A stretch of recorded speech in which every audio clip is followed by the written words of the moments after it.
Hi everyone, I'm Jen, and this video is 10 life lessons I learned from my dog, Samson. Sam, look at the camera. Samson doesn't like to be on camera. Oh, there he goes. Look at that. But yeah, some lady walked by and she's like, no, you are not carrying him like that. And yes, I am. Look. He's got really long legs. He's like a baby, but he is my baby.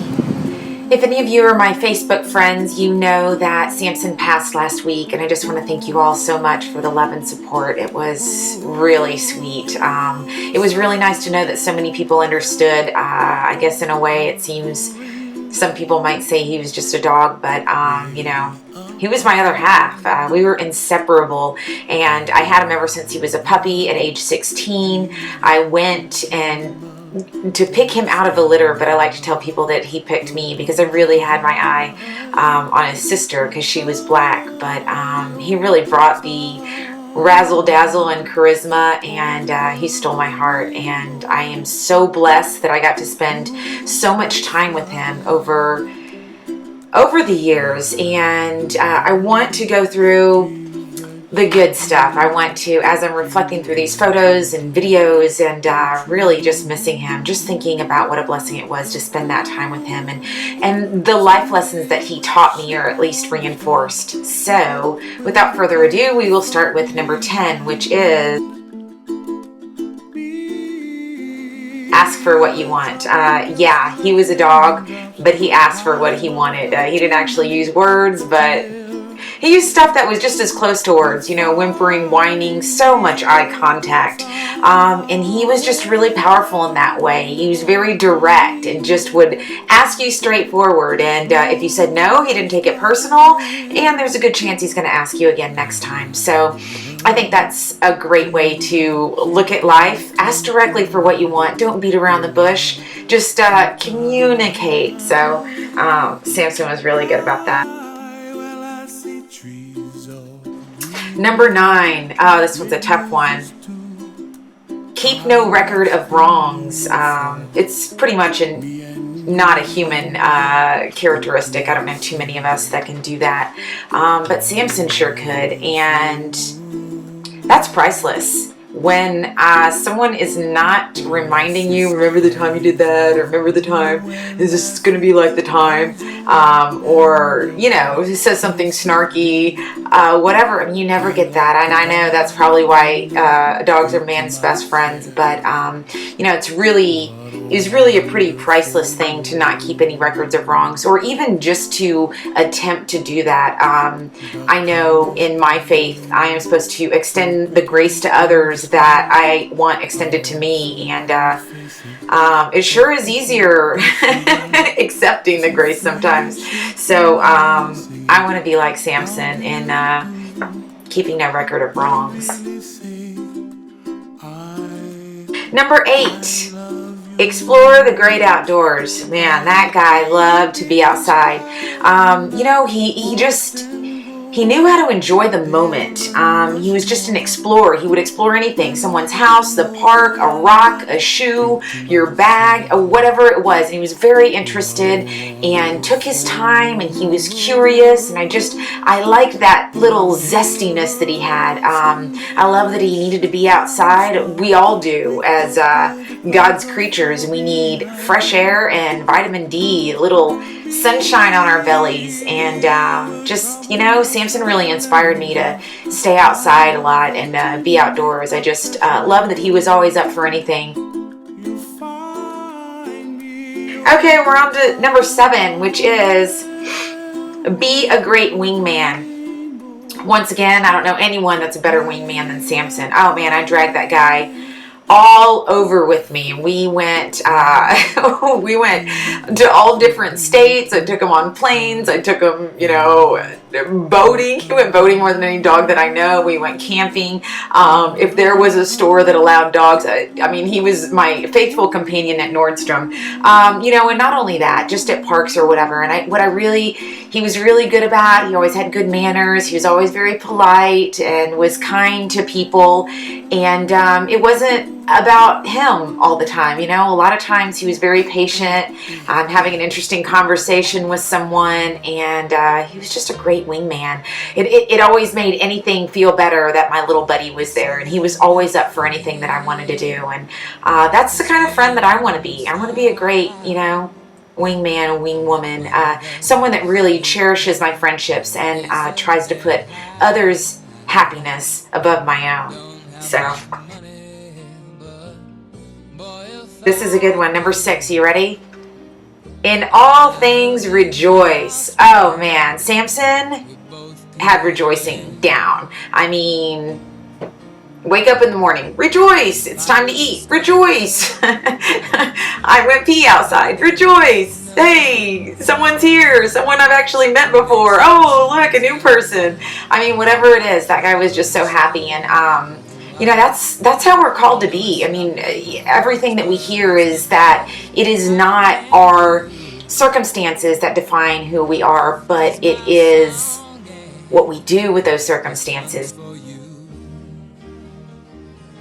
Number 5, be a creative problem solver. I just love to watch that guy like try to get his ball out of like a crack, or like it would fall in the pool all the time, but he didn't really like to swim, so he'd just like, you know, use his little paw, and then sometimes he'd push it too far and then had to go like at a different angle.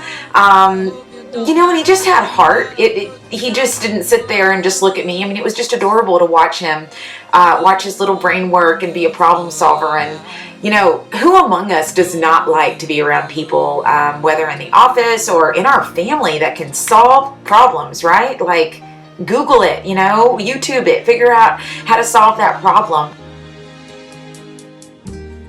Okay, so number 4.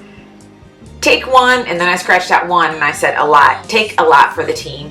Mostly I just think about, you know, times where, you know, maybe he let me dress him up in Halloween costumes. He was so cute, but I mean, he hated it. He would just get so stiff.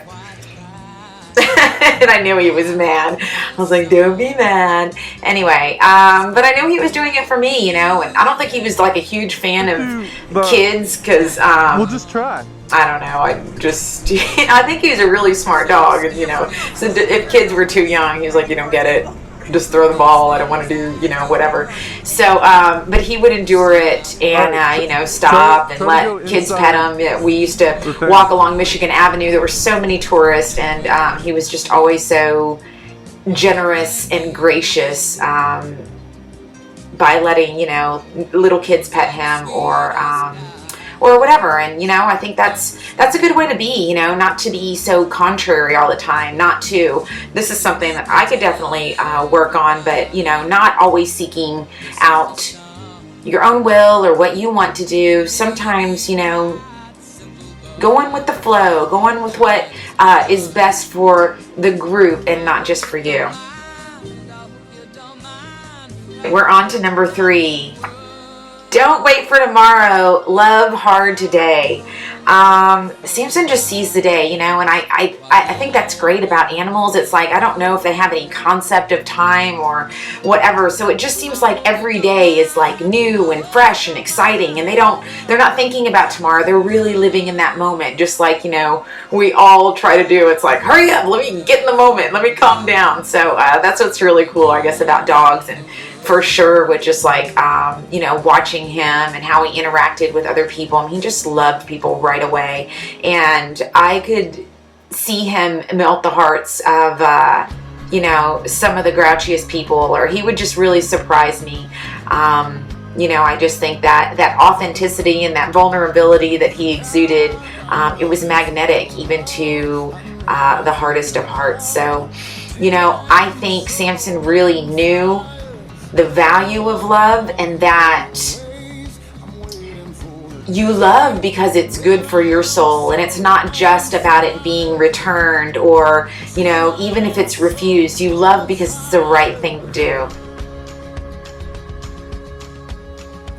Okay, we're down to number 2, and that is, don't take yourself too seriously. Make play important. This is one of my favorite ones because it's one of my favorite things about Samson.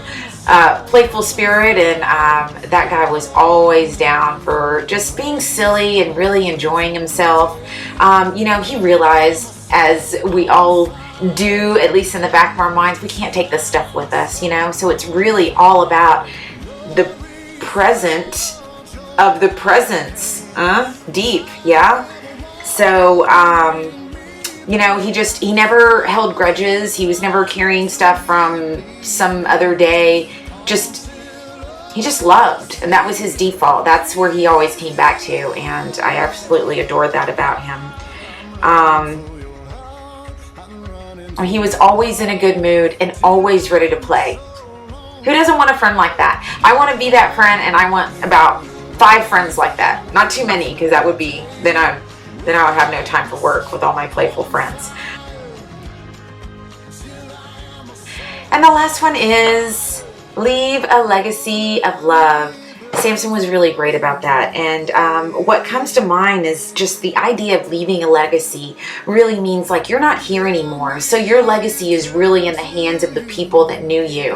And he did leave a legacy of love for me. And that's what I remember about him. I remember him loving me when I was sad, when I was mad, when I gained weight, when I went on, you know, a crazy exercise streak, when, you know, I had a boyfriend, when I didn't. He just loved me. He was steady all through it, just very unconditional. And it was a love that I very much cherish, and I very much miss him. I keep thinking that he's here, but I have to remember that he's here.